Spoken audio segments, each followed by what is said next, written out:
కడప జిల్లా జమ్మలమడుగులో Jindal steel plant పరిశీలనకు బయలుదేరిన వైఎస్ఆర్సీపీ నాయకులను పోలీసులు అడ్డుకున్నారు.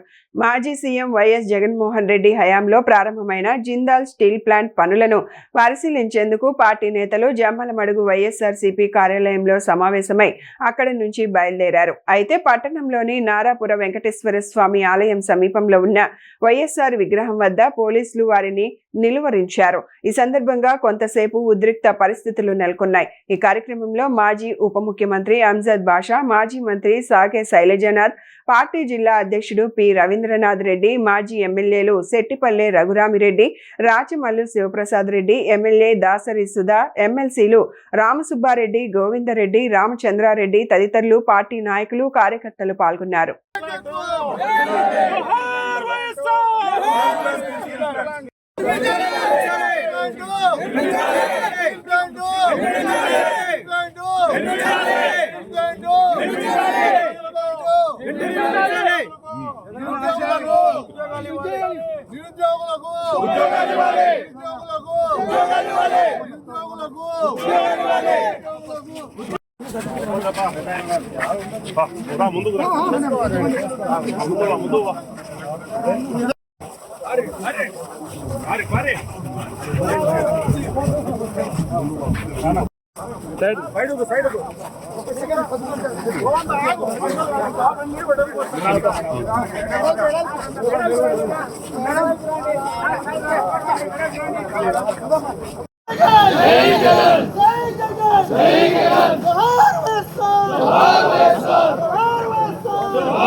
ఎన్నికరాండి